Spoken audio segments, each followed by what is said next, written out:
Hello दोस्तों, आप सभी का ए टू बार गणित में स्वागत है। तो दोस्तों, आज की इस वीडियो में दोस्तों हम क्लास 12th का अध्याय नंबर 3, जिसे दोस्तों हम कहते हैं आप व्यू, इंग्लिश में दोस्तों इसे कहा जाए जिसे कहते हैं मैट्रिक्स। तो दोस्तों, आज इस वीडियो में हम आप व्यू के बारे में जानेंगे। तो दोस्तों, इस वीडियो में हम जानेंगे कि दोस्तों आप व्यू क्या होता है, आप व्यू का आविष्कार किसने किया, आप व्यू के दोस्तों कितने प्रकार होते हैं, ये सभी चीज़ें दोस्तों हम इसी वीडियो में डिस्कस करने वाले हैं।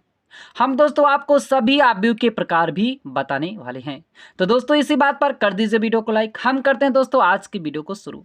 तो दोस्तों हमारा अध्याय 3 है जिसे कहते हैं आप व्यू।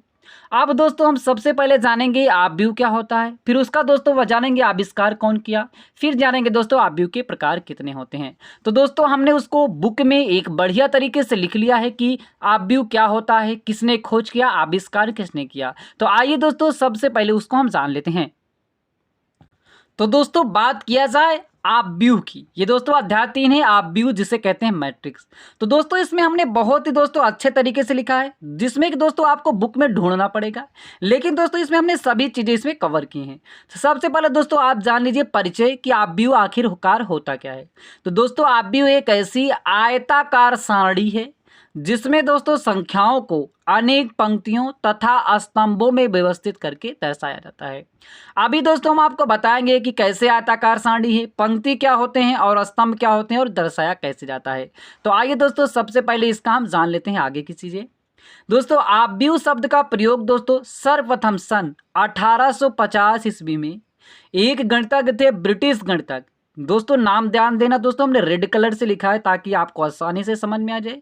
ये तो दोस्तों जे सिल्वेस्टर। तो इन्होंने 1850 में जे सिल्वेस्टर ने, ये ब्रिटिश गणितज्ञ थे, इन्होंने दोस्तों सबसे पहले आप व्यू शब्द का प्रयोग किया था। उसके बाद दोस्तों 1858 मतलब दोस्तों 8 साल बाद 1850 फिर 1858 में एक दोस्तों गणितज्ञ थे आर्थर कैले। आर्थर कैले ने दोस्तों आप व्यू सिद्धांत का विधिवत प्रतिपादन किया था। जब दोस्तों आर्थर कैले आए थे तो आप व्यू शब्द का बहुत ही ज़्यादा दोस्तों उन्होंने उपयोग किया। सबसे पहले तो जे सिल्वेस्टर ने किया था, उसके बाद आर्थर कैले ने किया था। अब दोस्तों आइए हम जानते हैं आप व्यू की परिभाषा क्या होती है, आप व्यू आखिरकार होता क्या है। तो दोस्तों आप व्यू क्या होता है, परिभाषा यमयन संख्याओं के एक निकाय को, ये दोस्तों जो यम है ये पंक्तियों की संख्या दर्शाती है, तथा यन स्तंभों, ये यन जो होता है स्तंभ दर्शाता है, स्तंभों में आयताकार सारणी के रूप में व्यवस्थित करने की कला को हम यम गुणे यन क्रम या कोटि का आप व्यू कहते हैं। तो दोस्तों आपको यमयन संख्याओं का एक निकाय दिया जाएगा जहां पर यम पंक्तियां होती हैं, यन स्तंभ होते हैं। इन सभी को दोस्तों अवयवों को आयताकार सारणी के रूप में आप दर्शा देंगे तो वो दोस्तों हमारा आप व्यू बन जाता है। तो दोस्तों ये क्या होती है आयताकार सारणी, कैसे दर्शाया जाता है, सब चीज दोस्तों जानते चलते हैं। देखो दोस्तों इसको लिखेंगे सामान्यतः या विन्यास इस तरह का कोष्ठक जो होता है जिसे दोस्तों आप बड़ा कोष्ठक कहते हैं, तो इसी में दोस्तों इसे घेर करके लिखा जाता है। आइए दोस्तों आगे हम देखते हैं कैसे इसको व्यक्त किया जाता है। तो ये दोस्तों आप देख लीजिए कि आप व्यू जिसका क्रम यम गुणे यन है निम्न प्रतीकों द्वारा लिखा जाता है। तो दोस्तों अभी हमने आपको बताया था कि यम पंक्तियों तथा यन स्तंभों के रूप में आयताकार सारणी के रूप में व्यवस्थित करने की कला को क्या कहते हैं, आप व्यू। तो दोस्तों हमने जैसे ये ऐसे संख्याओं को हमने इसमें दर्शा दिया और इस दोस्तों बड़े वाले कोष्ठक में हम इसको घेर देते हैं, जैसा कि दोस्तों आपने इसमें देखा है कि इससे घेर देते हैं। अब दोस्तों आप ध्यान देना दोस्तों, जो इस तरह से ऐसी चलती है उसे हम पंक्ति कहते हैं। जैसे कि दोस्तों ये 1 2 3, ये इधर से ऐसे लिखा गया, ये एक पंक्ति हो गया, और ये ऐसे हो गया, दो पंक्ति हो गया। तो इस तरह से लिखा जाएगा उसे पंक्ति कहेंगे। और दोस्तों इधर इधर से ऐसे करेंगे तो वो स्तंभ होगा। जैसे कि हमने दोस्तों इस तरह लिखा है, ये स्तंभ होता है। तो इसमें दोस्तों कितनी पंक्ति है, एक पंक्ति दो पंक्ति, तो ये यम हो गया। और दोस्तों एक स्तंभ, दो स्तंभ, तीन स्तंभ, और ये तीन स्तंभ हो गया। तो ये क्या होगा, यम गुणे यन क्रम का क्या हो गया दोस्तों, आप व्यू हो गया। तो पहले दोस्तों पंक्तियां लिखे जाएगी और फिर स्तंभ लिखे जाएंगे, तो इसी क्रम को क्या कहते हैं, आप व्यू कहते हैं। अब दोस्तों आइए हम बात करते हैं आप व्यू के प्रकार क्या होते हैं, कितने होते हैं, सब चीजें डिटेल से जानते हैं। तो दोस्तों आइए हम बात करते हैं आपव्यू के प्रकार के बारे में। दोस्तों ये सभी चीज़ें बेसिक चीज़ें आप दोस्तों जानेंगे तभी दोस्तों आप जा करके इसका प्रश्नावली हल कर पाएंगे। तो दोस्तों आज की इस वीडियो में हम दोस्तों इन सभी बेसिक को हम कवर करते हुए चलेंगे। अगली वीडियो से दोस्तों हम इसकी एक्सरसाइज भी लगाते हुए चलेंगे। तो सब चीज़ें पहले हम दोस्तों आप जान लेते हैं। अब दोस्तों आपव्यू के प्रकार में सबसे पहले दोस्तों हमारा है पंक्ति आपव्यू, जिसे कहते हैं दोस्तों रॉ मैट्रिक्स। तो दोस्तों ये सब चीज़ें हर कोई नहीं बताता है दोस्तों, मैं आपको गारंटी के साथ कह सकता हूं। तो दोस्तों यदि आप इन सभी को जानते रहेंगे तो दोस्तों आप सवालें बहुत आसान तरीके से लगाएंगे। तो आइए जानते हैं दोस्तों रॉ मैट्रिक्स क्या होता है। देखो दोस्तों, जिस आपव्यू में केवल एक पंक्ति होती है उसे पंक्ति आपव्यू कहते हैं।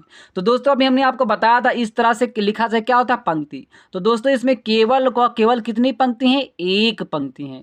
तो जिसमें केवल एक ही पंक्ति होगी उसे हम क्या कहेंगे मेरे दोस्त, पंक्ति आपव्यू कहेंगे। ये भी दोस्तों आप देख लीजिए इसमें क्या है, एक पंक्ति है, तो ये क्या कहलाएगा, पंक्ति आपव्यू। आप दोस्तों स्तंभ को मत देखिए कितने स्तंभ है, सिर्फ अगर दोस्तों एक पंक्ति दिया जाएगा तो वो पंक्ति आपव्यू होगा। इसी का अपोजिट दोस्तों एक आता है स्तंभ आपव्यू। ये क्या होता है, जिसे कॉलम मैट्रिक्स कहते हैं। अब दोस्तों जिस आपव्यू में केवल एक स्तंभ होते हैं उसे स्तंभ आपव्यू कहते हैं। अगर एक पंक्ति रहेगी तो पंक्ति आपव्यू, अगर एक स्तंभ रहेगा तो उसे स्तंभ आपव्यू। जैसे दोस्तों हमने बताया जिस तरह खड़ा खड़ा दोस्तों इस तरह लिखा जाए तो क्या होगा, स्तंभ होगा। तो दोस्तों इसमें केवल एक स्तंभ है, इसमें भी केवल एक ही स्तंभ है। आप दोस्तों पंक्ति मत दौड़िए, 2 1 2, ये 2 पंक्ति है और एक स्तंभ है, तो पंक्ति गुणे स्तंभ होता है। इसमें क्या, एक पंक्ति 2 पंक्ति 3, तो 3 गुणे 1, 3 पंक्ति 1 स्तंभ। तो दोस्तों हमें स्तंभ से नहीं लेना देना, मतलब पंक्ति से नहीं लेना देना, कितनी पंक्ति है, केवल दोस्तों इसमें एक स्तंभ है तो वो क्या कहलाएगा, स्तंभ आपव्यू होगा। तो जिसमें केवल एक स्तंभ होते हैं उसे स्तंभ आपव्यू कहते हैं। आइए दोस्तों आगे बात करते हैं। अब दोस्तों एक आता है आपको क्षैतिज आपव्यू, जिसे दोस्तों हम कहते हैं हॉरिजॉन्टल मैट्रिक्स। ये दोस्तों क्या होता है, दोस्तों देखिए कि जिस आपव्यू में पंक्तियों की संख्या स्तंभों की संख्या से कम हो उसे दोस्तों हम क्या कहते हैं, क्षैतिज आपव्यू कहते हैं। तो दोस्तों आपने समझा कि जिस आपव्यू में पंक्तियों की संख्या स्तंभों की संख्या से कम हो, मतलब पंक्ति कम रहे स्तंभ ज्यादा रहे, मतलब पंक्तियों की संख्या क्या रहे, स्तंभों से कम रहे। तो पंक्तियों की संख्या कम, स्तंभों की संख्या जहां पर ज्यादा रहे, वो दोस्तों हमारा होता है क्षैतिज आपव्यू। जैसा कि दोस्तों आप देख रहे हैं इसमें क्या, एक पंक्ति 2 पंक्ति, 2 पंक्ति हो गया, पंक्ति गुणे स्तंभ होता है, और एक स्तंभ इस तरह जाएगा, एक स्तंभ 2 स्तंभ और 3 स्तंभ, तो 2 पंक्ति 3 स्तंभ। तो इसमें क्या है, पंक्तियों की संख्या क्या है, कम है, स्तंभों की संख्या ज्यादा है। तो जिसमें पंक्तियों की संख्या कम रहे स्तंभों की संख्या ज्यादा रहे उसे दोस्तों हम कहते हैं क्षैतिज आपव्यू। ये दोस्तों आपको क्लियर हो चुका होगा।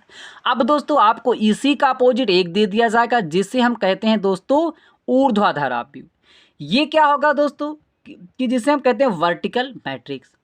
तो दोस्तों जिस आपव्यू में पंक्तियों की संख्या स्तंभों की संख्या से अधिक हो उसे ऊर्ध्वाधर आपव्यू कहते हैं। अगर दोस्तों पंक्तियों की संख्या स्तंभों से कम रहे तो हमने आपको बताया क्या होता है, वो क्षैतिज आपव्यू होता है। अगर दोस्तों पंक्तियों की संख्या अधिक हो जाए स्तंभों की संख्या से तो वो दोस्तों हमारा हो जाएगा ऊर्ध्वाधर आपव्यू। तो दोस्तों आपको ध्यान देना है, पंक्तियों की संख्या कम रहे स्तंभों की संख्या ज्यादा रहे तो वो क्षैतिज आपव्यू। अगर पंक्तियों की संख्या ज्यादा हो गई स्तंभ की संख्या कम हो गई तो वो दोस्तों हमारा हो जाएगा ऊर्ध्वाधर आपव्यू।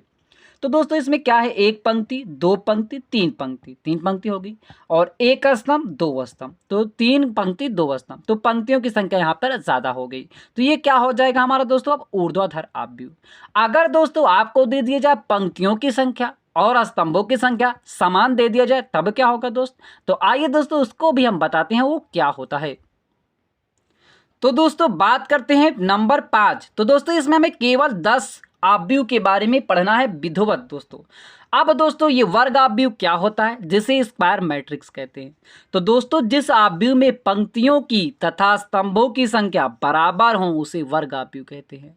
तो दोस्तों आपने अभी तक पढ़ा कि ऊर्ध्वाधर आपव्यू क्या होता है और दोस्तों क्षैतिज आपव्यू क्या होता है, वो चीजें आपने दोस्तों जान लिया। अब दोस्तों दोनों चीज यदि बराबर हो जाए, आप पंक्ति और स्तंभ बराबर हो जाएं तो उसे मेरे दोस्त कहते हैं वर्ग आपव्यू कहते हैं। तो दोस्तों आपको ये चीजें क्लियर हो गई होगी, क्षैतिज आपव्यू और ऊर्ध्वाधर आपव्यू और वर्ग आपव्यू, इसमें दोस्तों आप बड़े आसान तरीके से समझ सकते हैं। अब दोस्तों आइए बात करते हैं छठा आपव्यू, जिसे हम दोस्तों कहते हैं मुख्य विकर्ण। ये क्या होता है दोस्तों? मुख्य विकर्ण। आइए दोस्तों हम जानते हैं, जिसे हम दोस्तों कहते हैं प्रिंसिपल डायगोनल।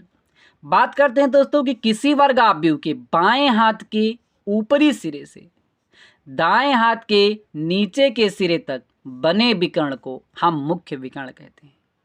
दोस्तों इसमें क्या कहा गया है कि बाएं हाथ के ऊपरी सिरे, ये बाएं हाथ का ऊपरी सिरा से दाएं हाथ के निचले सिरे, दाएं हाथ के नीचे सिरे तक जो बने विकर्ण होते हैं दोस्तों, इसे हम क्या कहते हैं? मुख्य विकर्ण। तो ये दोस्तों हमने जो लाइन, ये अंडरलाइन रेड पेन से किया, ये क्या होता है हमारा दोस्तों? यही मुख्य विकर्ण होता है। तो ये जो दोस्तों होता है, ये हमारा बीच वाला पार्ट यहाँ से यहाँ तक, ये दोस्तों हमारा मुख्य विकर्ण होता है। अब दोस्तों ये मुख्य विकर्ण जानने के लिए क्यों आवश्यकता पड़ी, आइए दोस्तों हम आपको बताते हैं। अगर दोस्तों हम मुख्य विकर्ण जान जाएंगे, तब दोस्तों हमें ये जान सकते हैं कि इकाई का तत्समक आव्यूह क्या होता है। इसीलिए दोस्तों हमने पहले मुख्य विकर्ण के बारे में आपको बताया। अब दोस्तों हम जानते हैं 7वां नंबर आव्यूह, जिसे हम मेरे दोस्त कहते हैं इकाई का तत्समक आव्यूह, जिसे इंग्लिश में दोस्तों हम कहते हैं यूनिट ऑफ आइडेंटिटी मैट्रिक्स। ये क्या होता है दोस्तों? दोस्तों समझिए कि जिस वर्ग आव्यूह के मुख्य विकर्ण के सभी अवयव या सभी तत्व इकाई हों, इकाई का मतलब दोस्तों एक हों, और शेष सभी अवयव या शेष सभी तत्व शून्य हों, उसे इकाई का तत्समक आव्यूह कहा जाता है। अब दोस्तों अगर हम मुख्य विकर्ण आपको ना बताए हो तो ये आप मुख्य विकर्ण के समझ ना पाते, ये मुख्य विकर्ण क्या है। तो हमने आपको बताया कि जो बीच वाला पार्ट होता है वो क्या होता है हमारा दोस्तों? ये मुख्य विकर्ण होता है। तो इसमें दोस्तों हमें क्या कहा गया है कि मुख्य विकर्ण के सभी तत्व, मतलब जो हमें लिखा होता है उसे हम तत्व कहेंगे या अवयव कहेंगे। जो ये हमारा दोस्तों लिखा होता है, ये पॉइंट, ये गिनतियां जो लिखी होती हैं, इसे हम तत्व या अवयव कहते हैं। तो इसमें कहा गया जिस वर्ग आव्यूह के मुख्य विकर्ण के सभी तत्व इकाई हों। तो मुख्य विकर्ण हमने दोस्तों आपको बताया बीच वाला क्या होता है? मुख्य विकर्ण होता है। तो क्या हो? इकाई हो। तो ये शेष सभी क्या हो गए? इकाई हो गए। मतलब मुख्य विकर्ण के सभी अवयव क्या हो गए? इकाई हो गए। और कहा गया कि शेष सभी तत्व शून्य हो। तो ये मुख्य विकर्ण इकाई हो गई और शेष सभी दोस्तों क्या है? शून्य है। तो ऐसा यदि होता है तो उसे हम क्या कहेंगे? इकाई का तत्समक आव्यूह कहेंगे। यदि मुख्य विकर्ण के ये मुख्य विकर्ण इकाई हो और शेष सभी शून्य हो तो उसे हम इकाई का तत्समक आव्यूह कहते हैं। अब दोस्तों आप लोग सोच रहे होंगे कि यदि ये इकाई ना हो तब दोस्तों उसको हम क्या कहेंगे? यदि ये इकाई ना हो, कोई अलग संख्या हो, तब हम उसको क्या कहेंगे? तो आइए दोस्तों उसके भी बारे में हम बात करते हैं। तो दोस्तों यदि इकाई ना हो तो हम उसे दोस्तों क्या कहेंगे? दोस्तों हमारा नंबर 8वां है, जिसे कहते हैं अदिश आव्यूह। इंग्लिश में दोस्तों बात किया जाए स्केलर मैट्रिक्स। तो दोस्तों जिस वर्ग आव्यूह के मुख्य विकर्ण के सभी अवयव समान हों तथा शेष अवयव शून्य हों तो उसे अदिश आव्यूह कहते हैं। अभी दोस्तों हमने आपको बताया था ये चीजें हमारी इकाई हों, शेष सभी शून्य हों तो वो इकाई का तत्समक आव्यूह होता है। अगर दोस्तों यहाँ पे इकाई ना दे करके कोई अन्य संख्या दे दिया जाए, लेकिन दोस्तों कहा गया है कि शेष मतलब जो हैं वो अवयव समान रहे। यहाँ पे 2 है तो यहाँ भी 2 रहे, यहाँ भी 2, यहाँ पे 4 है तो यहाँ भी 4 रहे और यहाँ भी 4 रहे। मतलब ये मुख्य विकर्ण के सभी अवयव क्या रहे? ये वाले समान रहे। तो दोस्तों उसे हम कहते हैं अदिश आव्यूह। इकाई रहे, एक रहे तो इकाई का तत्समक आव्यूह, और कोई अन्य संख्या रहे, समान रहे, तो उसे अदिश आव्यूह कहते हैं।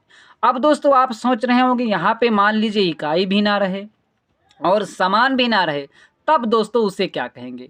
तो दोस्तों उसे हम कहते हैं विकर्ण आव्यूह, जिसे कहते हैं दोस्तों डायगोनल मैट्रिक्स। ये क्या होता है दोस्तों? आइए जानते हैं। जिस वर्ग आव्यूह के मुख्य विकर्ण के सभी अवयव असमान हो तथा शेष अवयव शून्य हो उसे विकर्ण आव्यूह कहते हैं। क्या कहा कि जिस वर्ग आव्यूह के मुख्य विकर्ण के सभी अवयव, ये मुख्य विकर्ण के सभी अवयव असमान हो। अभी तक समान था, अब यहाँ पे क्या होगा? असमान। यहाँ पे 2 है, यहाँ पे 5 है, यहाँ पे 4, ये सभी क्या है? असमान है। और शेष सभी शून्य है, तो ये क्या हो गया? विकर्ण आव्यूह। तो दोस्तों आप समझ चुके होंगे कि इकाई रहे तो उसे इकाई का तत्समक आव्यूह, समान रहे तो दोस्तों उसे कहेंगे अदिश आव्यूह, और असमान रहे यहाँ पे तो उसे कहेंगे विकर्ण आव्यूह। अब दोस्तों सबसे लास्ट वाला आव्यूह आइए जानते हैं, फिर दोस्तों यहीं पे इसकी बेसिक पूरा खत्म हो जाएगी। तो दोस्तों लास्ट है हमारा 10वां नंबर, जिसे कहते हैं तुलनात्मक आव्यूह। इंग्लिश में बात किया जाए दोस्तों इसे कहेंगे कंपैरेबल मैट्रिक्स। अब ये क्या होता है दोस्तों, यदि दो आव्यूह में पंक्तियों तथा स्तंभों की संख्या समान हो तो उसे तुलनात्मक आव्यूह कहते हैं। मतलब दोस्तों यदि आपको दो आव्यूह दिया जाए और दोनों में दोस्तों पंक्तियों तथा स्तंभों की संख्या समान रहे तो उसे हम दोस्तों तुलनात्मक आव्यूह कहेंगे। अब दोस्तों आपके मन में एक डाउट होगा कि मतलब अवयव समान रहें या दोस्तों उसकी पंक्तियों की संख्या स्तंभों की संख्या। तो दोस्तों आप जानिए, मानो या आव्यूह ए है, ये दिया गया 7 8 6 3 4 5, ये 2 गुणे 3 क्रम का है, मतलब 2 पंक्तियां हैं 3 स्तंभ। इसमें दोस्तों ये 1 5 6 और 5 8 7 ये भी 2 और 3 का क्रम का है। अब दोस्तों यहाँ पे दोस्तों अवयव असमान है, तो दोस्तों इसमें अवयव का आपको कोई भी लेना देना नहीं है कि हमारा अवयव समान रहे, बल्कि दोस्तों हमें ये देखना है कि ये किस क्रम का है और ये किस क्रम का है। ये भी दोस्तों क्या है, 2 पंक्ति हैं 3 स्तंभ है, इसमें भी 2 पंक्ति हैं और 3 स्तंभ है, 2 पंक्ति 3 स्तंभ, 2 पंक्ति 3 स्तंभ। तो दोस्तों जिस आव्यूह में पंक्तियों की संख्या स्तंभों की संख्या बराबर रहे, इसमें जितनी पंक्ति रहे जितने स्तंभ रहे, उसी प्रकार दूसरे में उतनी पंक्ति उतने स्तंभ रहे, तो उसे दोस्तों हम कहते हैं तुलनात्मक आव्यूह कहते हैं। तो दोस्तों मुझे उम्मीद है कि आपको दोस्तों आव्यूह और आव्यूह के प्रकार बहुत आसान तरीके से समझ में आ गया होगा। अगर दोस्तों आपका कोई भी डाउट हो तो आप हमें कमेंट कीजिए, और दोस्तों अच्छा लगा हो तो अपने दोस्तों तक भी शेयर कीजिए। हम दोस्तों इसके आने वाली वीडियो में हम दोस्तों इसका एनसीईआरटी वीडियो सोल्यूशन लेकर के आएंगे। तब तक के लिए दोस्तों जय हिंद। फिर मिलते हैं दोस्तों एक नई वीडियो के साथ।